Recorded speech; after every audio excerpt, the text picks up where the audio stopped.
Okay, welcome everybody to What's in the Box, episodes of horror with Donna and Eric. I'm Donna, And I'm Eric. and today we have with us Dr. Ashley Lister. Hello, Ashley. Hello, guys. You both okay?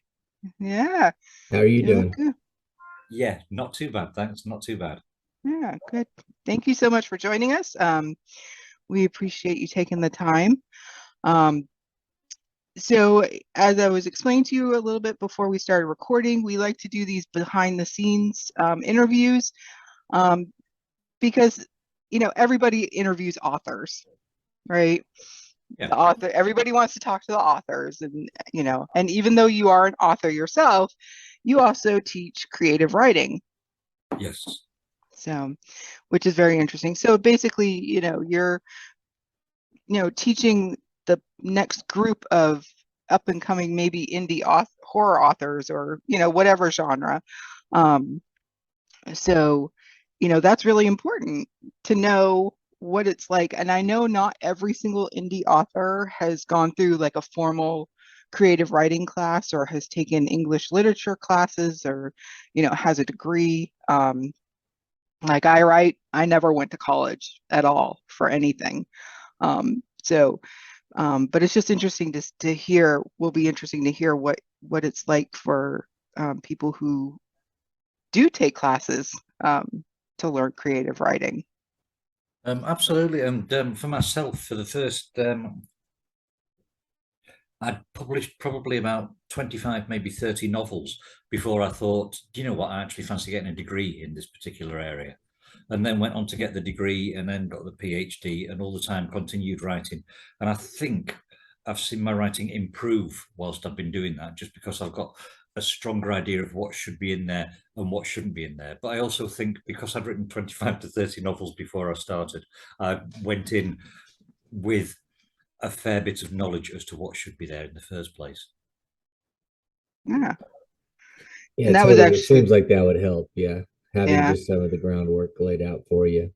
Yeah, I mean, when we're looking at writing for ourselves, when we think, you know what, I want to have a go at writing a story, it's usually because we've read a story and we've got such a great idea of the structure that's going to go on there and how it's going to shape and which parts we actually want to recreate. So it was just a matter of looking at those things a little bit more analytically.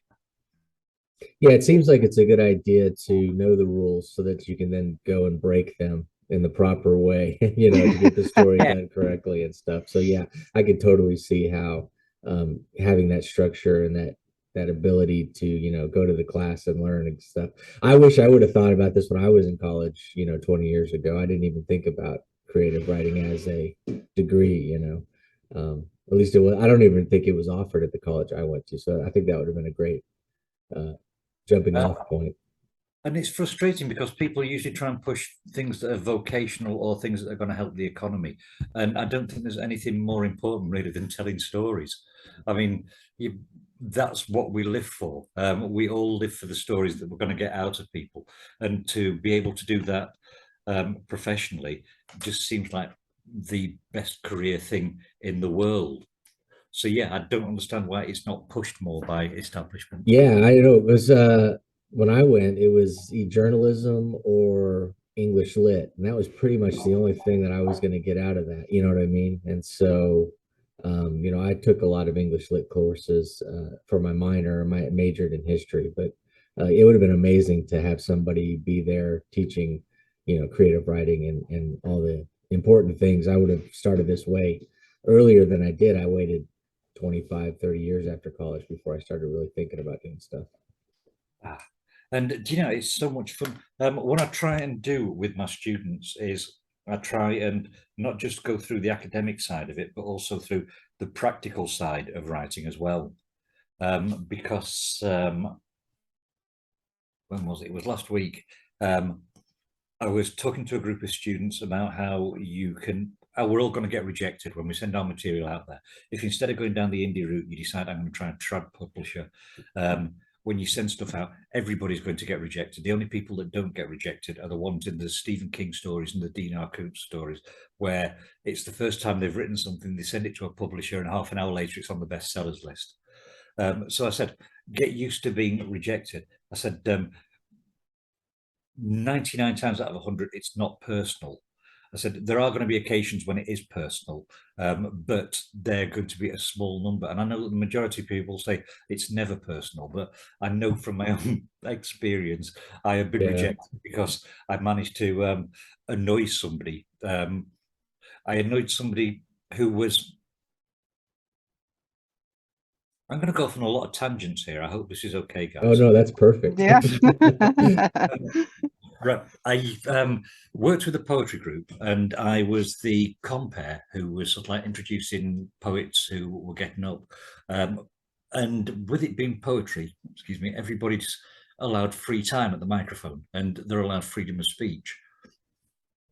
We had this one obnoxious, hateful git who got up and ranted this poem at two gay ladies who were in the front seats, telling them how lesbianism was wrong, and he kept shouting lots of obscenities.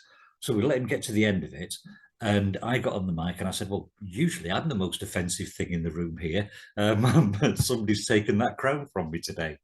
This guy got very, very annoyed with me for saying that, stormed out, then had to storm back in because he'd left a carrier bag of stuff on his table, and then stormed out again. But it turned out that he was the judge in a competition that a friend and I wrote a script for. And we submitted this script and it just got nowhere. And my friend is a damn good scriptwriter. I'm not too bad at script writing. And for it to get nowhere, I know that it was rejected just because I'd annoyed this one fella. So yeah, rejections can sometimes be personal. The majority aren't, and yeah, and even when they're personal, get used to it. It's a fact of life. Yeah. Yeah. Yeah, definitely. You're not going to be able to please everyone all the time, you know. So yeah, but that's a hard lesson to learn. I know there's a lot of people, especially within the indie community, that don't quite grasp the fact that there are rejections, and that, and a lot of them take it personally when it's not personal, and vice versa, you know. So it's a hard lesson for people to learn. I know there are a lot of people that'll turn in two or three you know, stories to different things and get rejected, not because the story itself is bad, but just because it doesn't fit, and then they take it to heart and just give up. You know, I've seen a lot of those stories where people, or immediately, like, I have to give up because 3 times I've been rejected or whatever. So it's a good lesson for people to remember, that just to keep, you know, keep at it, keep working. There's always a place for your story. You just have to find the right fit. Yeah, absolutely. I usually finish that lesson by quoting Calvin Coolidge, who just sort of like says, persistence is the most important thing. And yeah, it's absolutely right. You just want to sort of like keep plowing on. Yeah. Yeah. Now, what's the typical format of your class? Like, do you have like formal like lessons, and then do you let your students read their work out loud? Is it like one class during the week or whatever, they share what they've been working on? What's the format of your class? The overall curriculum for the degree, we start off in semester 1 looking at poetry, because I think poetry is the building blocks to all language. If you get your head around poetry and understand about syllable, meter, and rhyme, in that case, anything else that you can write is going to be shaped by your knowledge and understanding of those particular processes. So it starts off with poetry, moves on to fiction, then screenwriting, then writing for media, and then juggling all of those things around. In a typical lesson, I will work on structure. So not last week, the week before, we started off looking at haikus. I gave a brief history of where haikus come from. I showed them haikus, senrus, which are exactly the same as haikus, but sort of like slightly more amusing. And we also looked at Jack Kerouac's modern haiku as well. So 3 different forms of haiku. They know that they've got to write something roughly 575 syllables, and then students take a shot at it.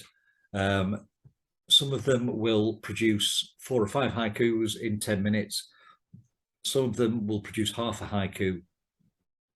They're all given the opportunity to share their work if they want, but there's never any pressure on anybody to share their work, because one of the things that's the antithesis to creativity is if you're there thinking, oh, I've got to read my work out and I've not got a very confident voice, or I'm not 100% happy with doing.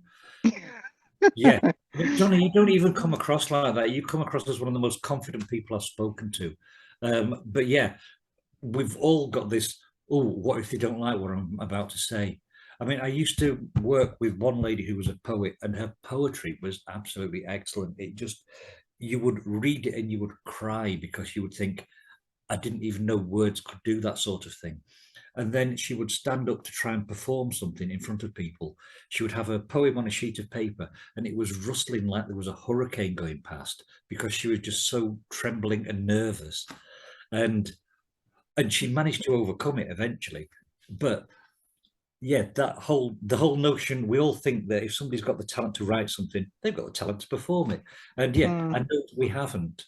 And so I offer students the chance saying, look, if you're worried that there's a load of weirdos here who are going to hear what you're saying, and then yeah, don't worry, you don't have to read it out. I will pop over and read it, or you can email it to me, whichever works best for you. Yeah, I always joke that I'm gonna have my wife do all that stuff, she's very confident. She gets in front of the room and does speeches and things of that nature. But yeah, I'd much rather be under the table. So Yeah, it's a lot easier to do that. And also it's a lot safer as well. I went to, this is going to be another digression. That's okay.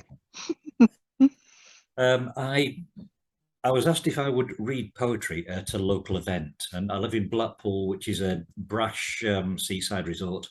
And somebody said, "Would you read some of your poetry?" And I said, "Yeah, of course." And then things happened, and I couldn't make it to that one. I said, "Oh, I'm not going to be able to make it to that." And I said, "That's all right. Just up the road from you at Lancaster, I've also got one of these events on, and somebody's pulled out. Would you like to go there instead?" So I said, "Yes, of course I would." So what I hadn't taken into account, and what the host of this hadn't taken into account, was the fact that Blackpool, where I live, is a brash, boozy seaside town where people don't mind a little bit of rudeness and a little bit of cheeky fun. The Lancaster area is a little bit more, well, it's a university town. It's a little bit more upmarket. So I arrived there with two friends who sat at the back of the room, and we sat and watched somebody do something like the Daffodils poem, like from Wordsworth, and wandered lonely as a cloud.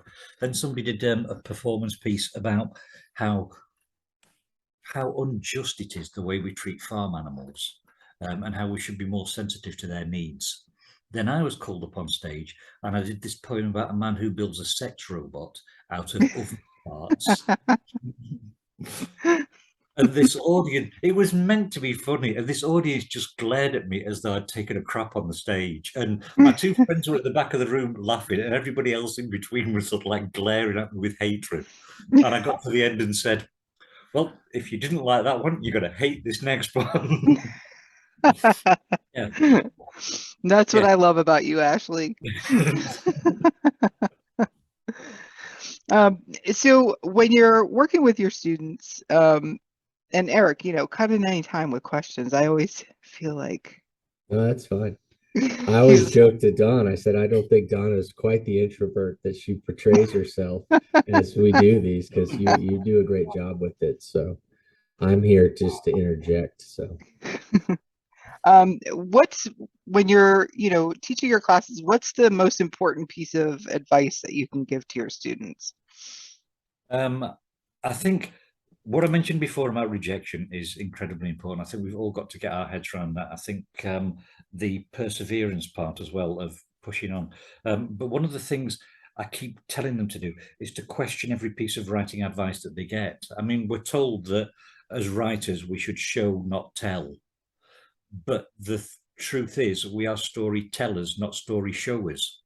And there's always going to be some need to tell a story somewhere within there.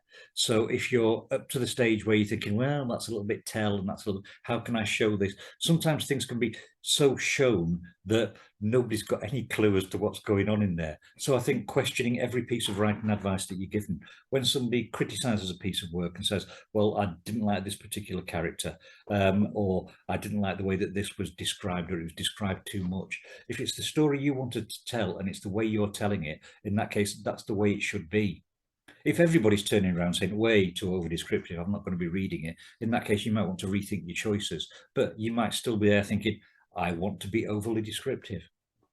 yeah, definitely you should take people's critique in there, but don't let it change what you're doing if it's just the one or two people. Yeah, that's another thing, is they need to take into account the who's giving the critique. Sometimes I think I've seen some writers, they'll get one review that's different than everybody else's, and they'll follow that advice. They'll ignore all the good reviews they're getting, or the positives, just because there's one negative there.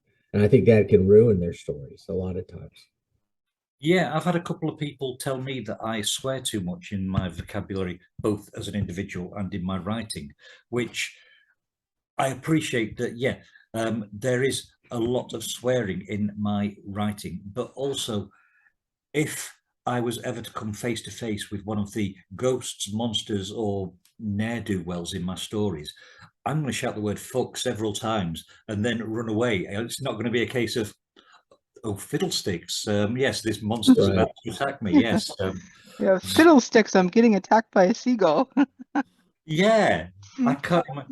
And it might just be me. It might just be that I hang around with all of the wrong people who all swear all of the time. But I do think that in extreme situations, which we encounter within horror fiction, that people would swear. And Yeah, Yeah. definitely. 100%.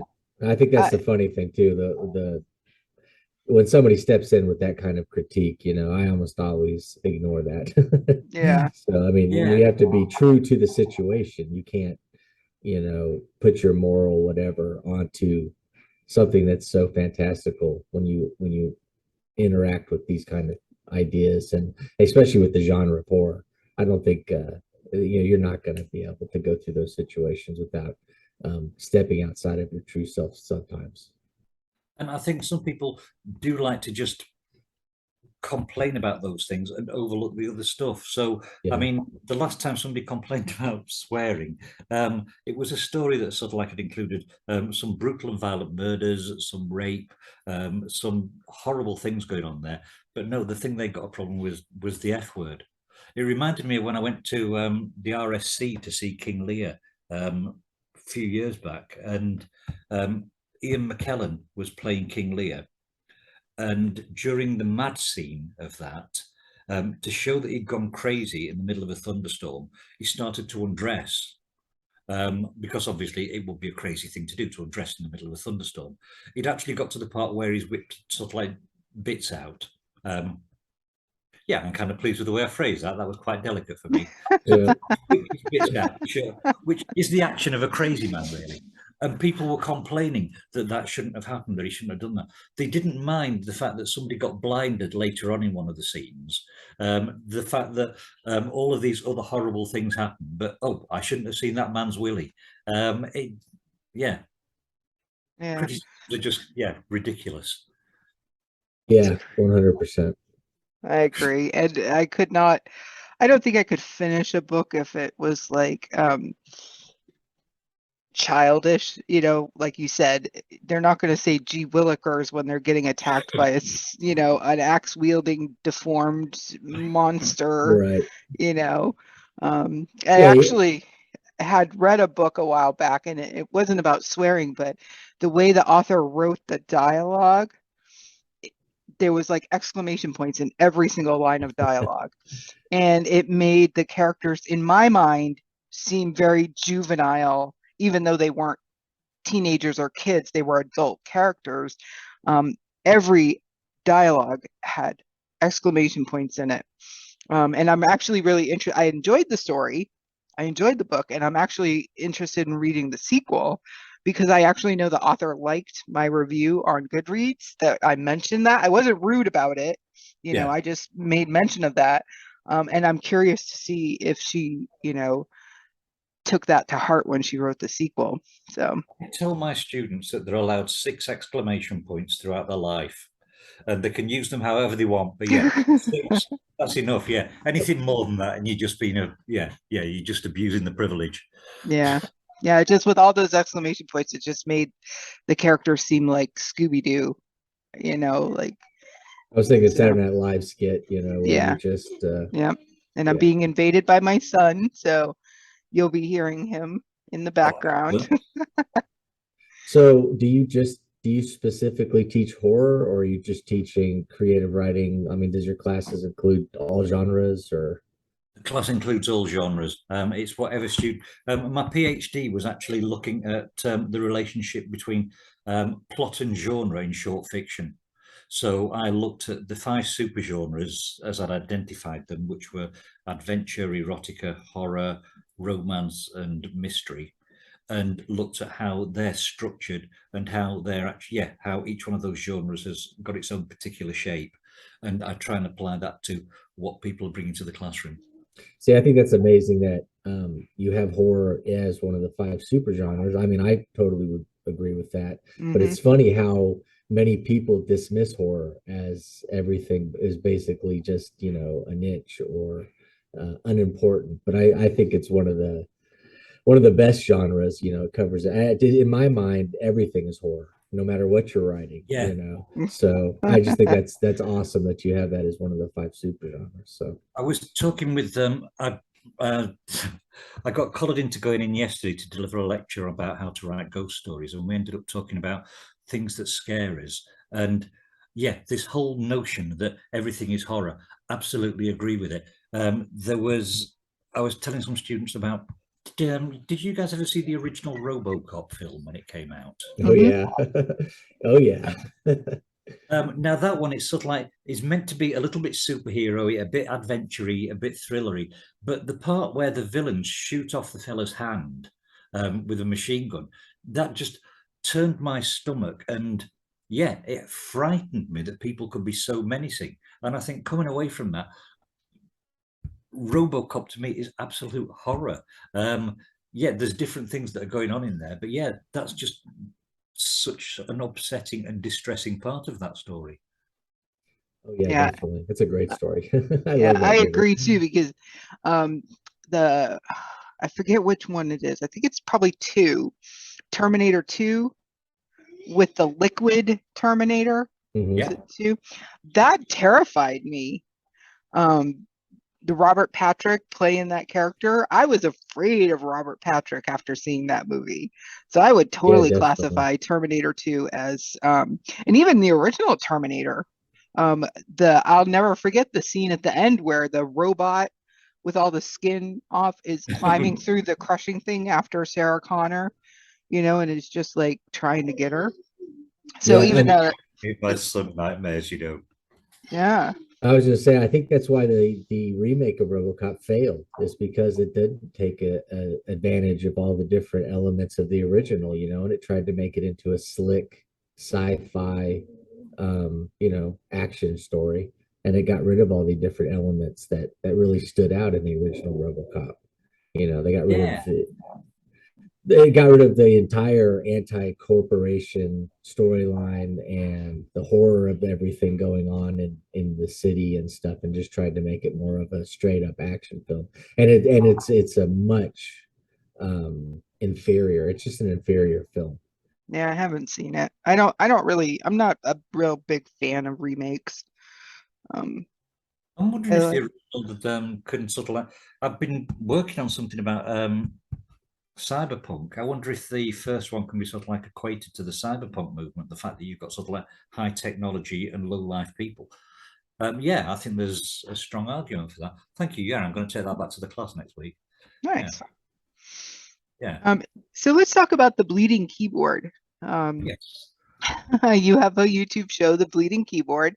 Um, Tell us a bit about how that came about and uh, what you do with because I know you mentioned you have your students watch them, or Yes.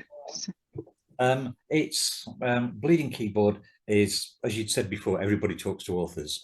So I'm everybody and talk to authors. And yeah, the idea was that when I'm teaching a class, I don't want them to think that the only way of writing is my way, because we've all got such different approaches to it. Yeah, what I like to do when I'm sitting down to write is I will get an idea, plow it out, and like with Sins of the Father, what I thought was going to be the first chapter ended up being the last chapter. So I've got a fairly scattered approach to writing.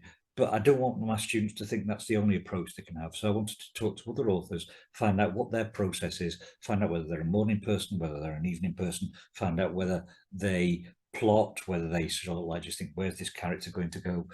Just so that my students could watch it and understand that the other authors have got different approaches and they are able to also have their own individual approach, that there's no cookie cutter single way to actually be a writer. We all do it differently, and that's what the beauty of different books is. If we all did it exactly the same, we'd be reading the same book and it would be of no interest whatsoever.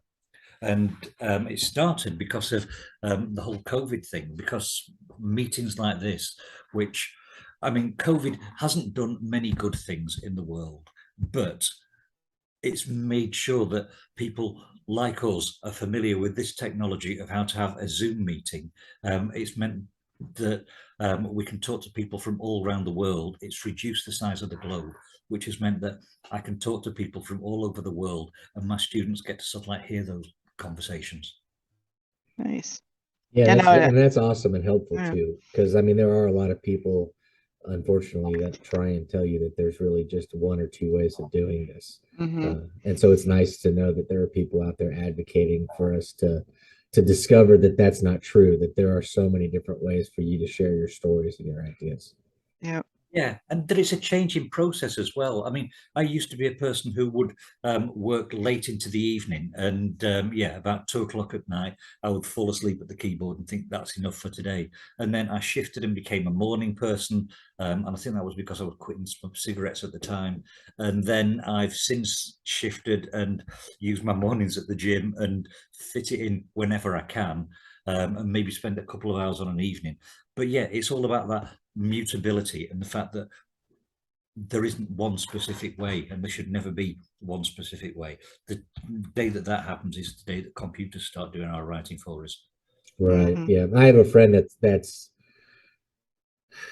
having that issue right now. You know, he's constantly texting me with all of these cliche reasons, you know, of why he's having trouble writing, you know, because he's not following X or Y, you know, and I keep trying to explain to him, he doesn't, you know, throw that thinking out. You got to just write, you know, do it however it works for you and quit worrying about whoever's in your ear telling you that you're supposed to be doing, you know, A through Z, you know, get off of that and start doing your own thing. But you know, some people are just, you know, they get it told once and then it becomes, you know, it's their Bible. And so it's nice though that you can go and say, hey, you need to go check this out. You need to go look at this. And you can see there's all these different ways of doing it, and get outside your own head.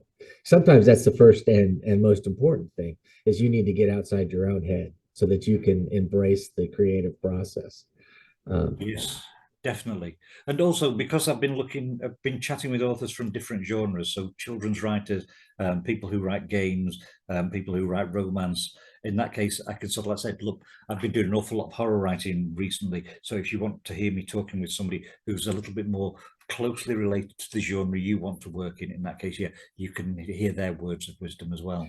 Yeah, and I think that's the one. That's a very important point too. Is that people need to, and I think in the horror community, we're not quite as rigid when it comes to listening to people outside of the genre. But I do know that there are some genres that are very anti every other genre. But you get outside and look and talk to people that do things differently than you do, and then the best way to do that is maybe to interact with a romance writer, or you know, somebody that write specifically action or the adventure stuff, because it'll help your stories. Like I said, in my eye, the way I think of it, everything is horror, so I like to be able to try and incorporate all those different things into my stories, you know, and not try and make it one dimensional.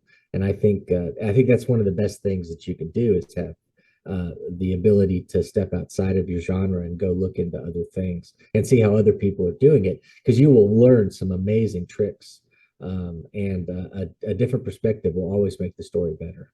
Yeah, and I think it's good too that for people to see other genres and how those authors write those, because even if you're writing a romance or if you're writing an action thriller or you know a western, there's a little bit of every genre in every story. Yeah. You know? If you do it right, you know. Yeah. And then sometimes the worst thing you'll do is when you'll get somebody that's trying, that one notes everything Yeah. and forgets that life is just, you know, Everything. multi-layered, Yeah. and they try and make it just, well, I'm writing a horror story and therefore I will ignore everything else, and then they lose the whole, you know, scope of the project, and then you end up with just, you know, something that could have been amazing but ends up being maybe just, you know, whatever, Yeah. flat.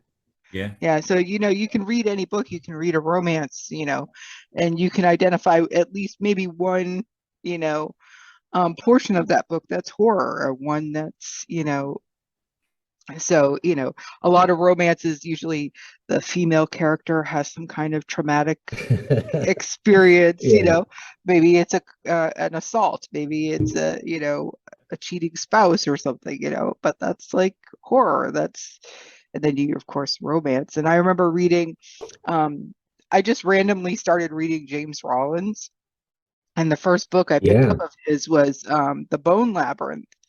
And I was didn't really know, I knew it was like probably just like an action military type thriller. But in the book, there's giant gorillas. And I'm like, okay, that's kind of horror sci-fi because they escape and they're like killing people, you Yeah, I know? love his early stuff. When before he went to Sigma, he did the Sigma Force, and then everything was Sigma Force. But when he was doing individual novels, he wasn't scared to incorporate everything. You know, when Yeah. he visits And the there's, Amazon, and there's the ice stories, and yeah, I love James Rowland's early stuff. yeah, and like in the Bone Labyrinth, there's this woman who is a scientist who uh, has raised this monkey that's super intelligent, ape, I should say. And then there's a Sigma Force, because I think Bone Labyrinth is one of the Sigma series. There's this agent of the Sigma Force, and they kind of have a romance. So there's this romance going on, you Yeah, know, and definitely. then you have like the archaeologists out there and the giant gorillas, and you know, it's He I'm like, knows how to okay, take a lot of elements and put them together. I mean, he's a good example of a, and that's probably why he does so well. You know, he's yeah, because he knows how to layer these stories and make them exciting and fun, and take all those fantastical elements and put them in a way that you can kind of believe that it's happening. So yeah, yeah, Yeah, uh, even at a simpler level. I mean, I was talking to Candice Noller a few weeks back, and she was got the same opinion that everything is horror when you look at it in the right perspective.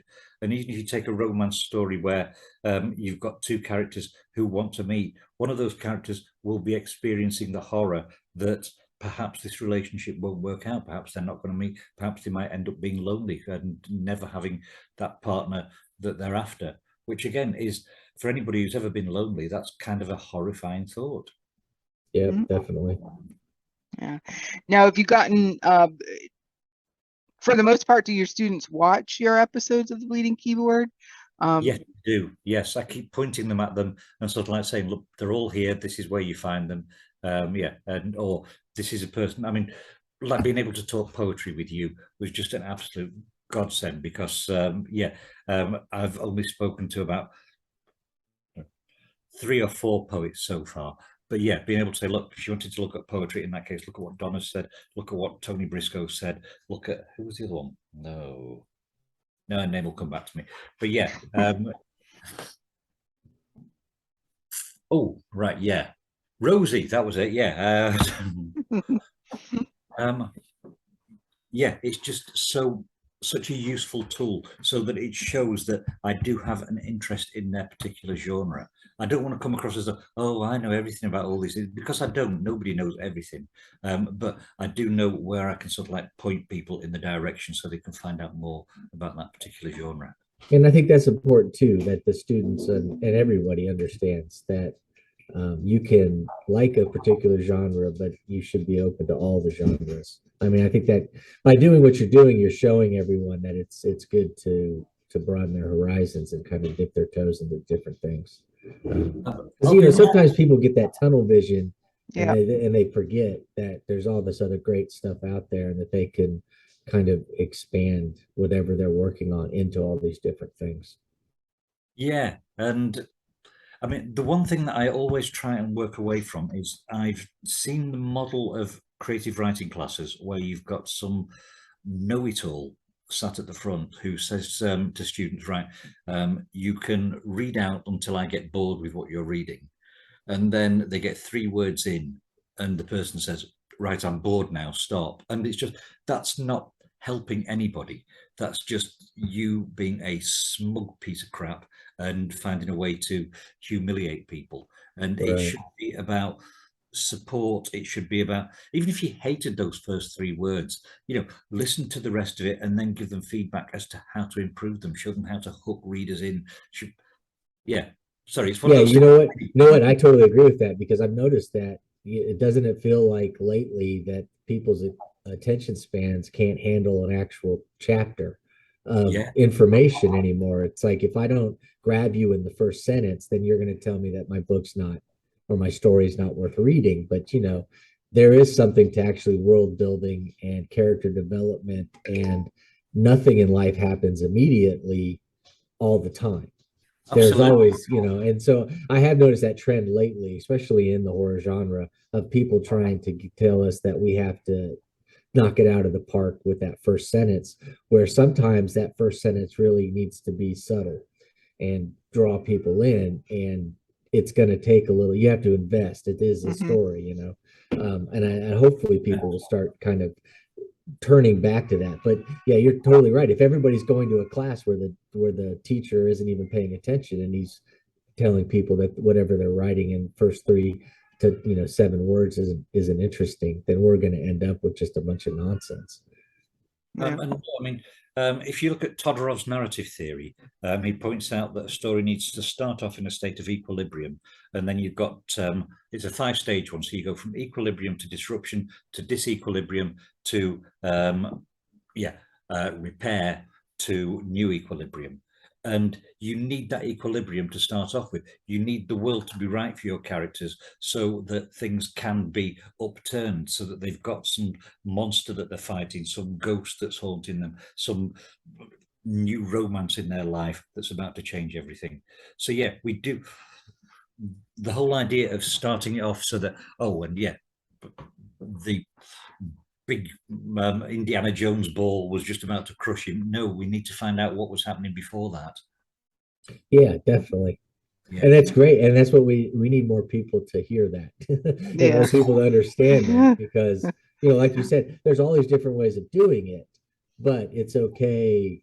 I just feel like there's just too many people that are throwing everybody into the deep end without any context. And then you just don't really have a story. You just have a series of events.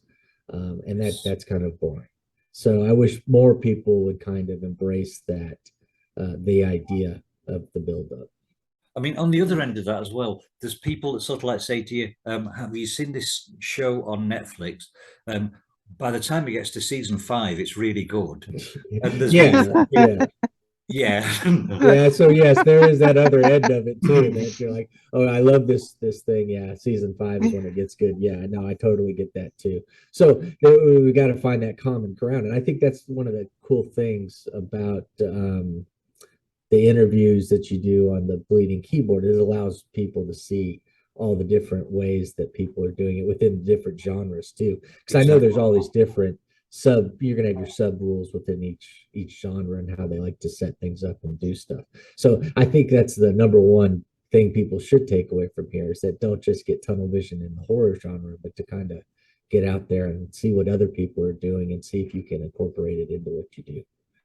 Yeah, and I mean, it's only called the Bleeding Keyboard because I think it was Hemingway who said that writing's easy, you just sit in front of the keyboard and bleed. Nice.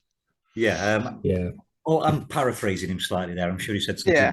Probably mentioned alcohol there as well at some point. Now let's talk about the Blackpool Horror Society. That's where I was on Friday night. Yes. Oh, was it? Yep. Tell us about that. I mean, I'm familiar with it, but if you want to just tell us a little bit about that. It was started by students, and we meet online and we share horror stories that we're working on. We read them out, and then give critical feedback to each other, saying, this worked well, this could be improved, this part scared me. And I was in here on Friday night, I'd got the lights off, and I didn't have anything that I was able to contribute, but they just scared the hell out of me. They just told some, and the standard of writing is just been, I mean, it's been going about a year now, and maybe a bit longer. And at first, they were okay storytellers, but they've just built and built and improved on things. So now it's like getting half a dozen professional storytellers just entertaining you for a Friday evening. And I can't think of a much better way of spending a night, really. Yeah. Now, do you find because I attended one of the meetings Yeah, back in May, and I just found it a great thing to have live feedback on what you're presenting. You can send a story to somebody and say, hey, can you read this and let me know? But to actually get live feedback on what it is you're reading or you're working on, I found very helpful, and I found it worked really well for me. Well, I think the thing about that as well is that if you know you're about to read something out to people, in that case, if you've got half a brain about you, you prepare it and you sort of like, right, I'm going to read this out, and it helps you get your own work better prepared. I mean, I'm an incredibly lazy person, and if a call for submissions comes out, and no, if a call for submissions comes out, I will sort of like write a story and think, oh, that's brilliant, press send, and then later on, I'll be having a look through thinking, could have phrased that better. You've missed a word out there, that typo, that's going to make you like, but if I know I'm going to be reading something out, I will prepare it, I will read it out loud, and it will be a far more polished piece. So I think it helps in that way. Do you find that people have trouble accepting the criticism, the instant criticism, or not a negative criticism, but anything like that? Is it something that people have to kind of build, or do you feel like that they know what they're getting into and they're open to everything? Do you get a lot of pushback or any of that stuff? We don't get much pushback. I think this is partly because people are expecting, they're expecting the good and the bad, but also one of the teaching models that we use for criticism is the one that's called the shit sandwich, where you sort of like got three things that you're going to say to people: good thing, turd in the middle, and then good thing on top of it. And yeah, sort of. That's Yeah, a story idea right there. no, I mean that's the best way to do it. Yeah, yes, that's the best way to offer any kind of criticism. A little bit Yeah, of praise to take the sting out of it, right? yeah, and I mean, being honest, there will always be good things and bad things that you can say about any story.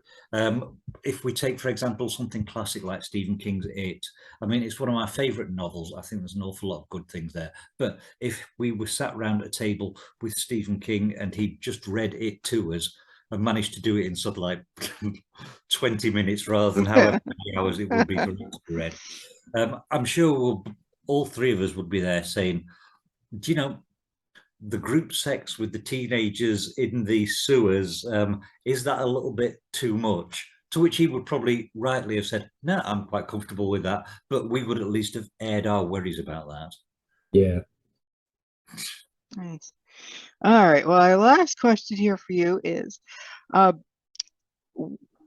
what do you find you like best? Actually writing your own novels, books, or teaching? A damn good question. Yeah, the answer is yes. Uh, I mentioned the story idea that I've currently got at the moment, and I'm so desperate to get on with that. There's part of me thinking, oh, screw it, just don't eat this week, just get on with that.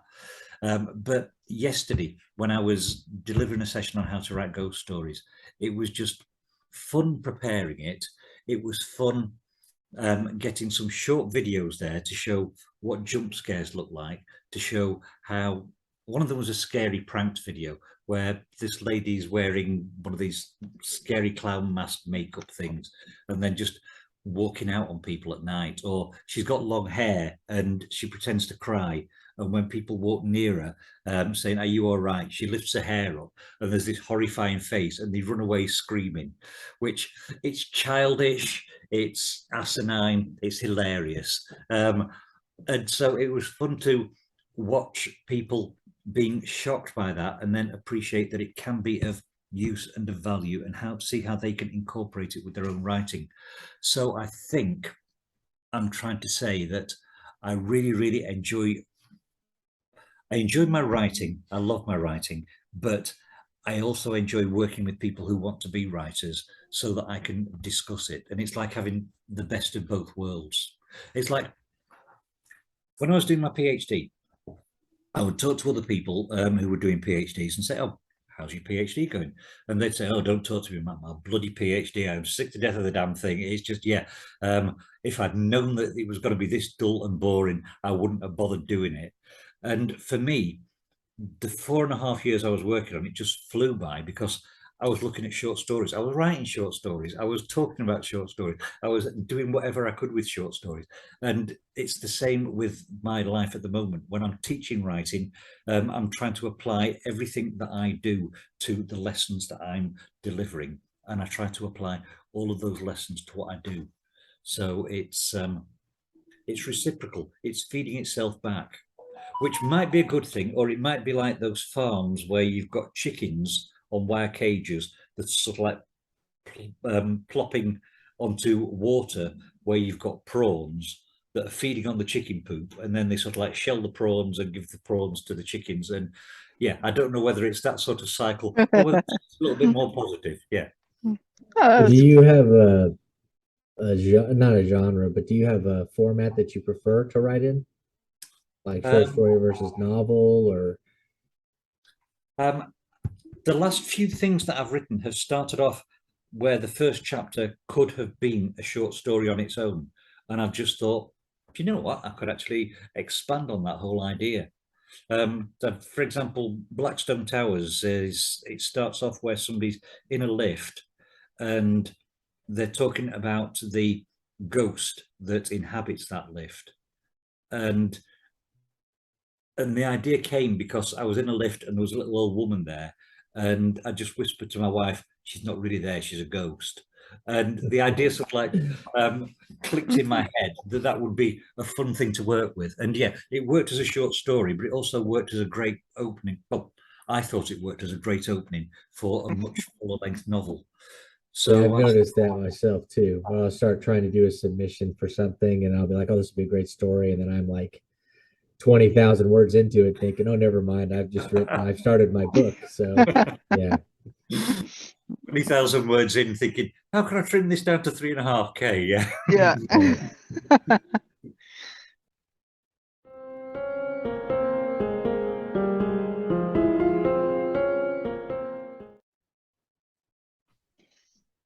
Now it is time for our Not Stephen King book of the week. And this week I have chosen a book that I actually just read, Low Spirits by Kiefer Lane. I just randomly came across this author on Instagram. I don't even remember how. This is his debut novel. And I absolutely loved it. The premise is there's a young woman who lives in the house that she claims is haunted. But there's also some mental health issues going on. She's extremely depressed.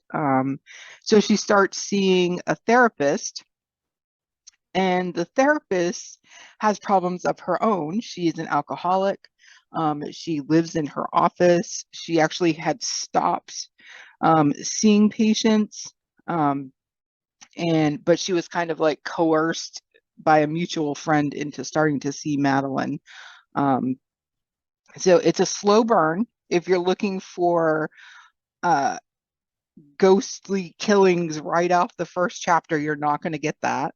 And some people don't like the whole, is it a mental health issue, or is this person actually haunted type of story. But I just found this was really well written. The characters were amazing. And I have a hard time believing this was actually a debut novel. So you want to check out Low Spirits by Kiefer Lane. I'm very excited because the sequel actually comes out on October 7th, which is coming that's up. cool. And I'm very, very interested in reading the sequel. So you get kind of everything. You get the main character, she's depressed. You get the therapist. You get the best friend who may or may not have Madeline's best, things in mind.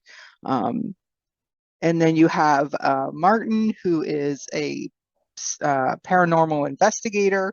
So you kind of just have all these things going on. Excellent book. Highly recommend. Low Spirits by Kiefer Lane. He's not on Facebook or anything. I actually had a conversation with him. I'm like, you need to be in the Books of Horror Facebook group. And he's like, oh, I can't figure out Facebook. So he's only on Instagram. So if you want to follow him over there. And we'll have a link to this book down in the description. We'll also have a link to Ashley Lister's Amazon page because he has a bunch of books out that I and the YouTube page and the YouTube for the Bleeding Keyboard. Yep. Yeah, we'll have a link there. You guys need to go check this out. Yep. So yeah, once again, Ashley, thank you so much for joining us. We appreciate your time. Yep, thank you. Thank you. It's been an absolute pleasure meeting you guys. Yeah, it's been really, really fun.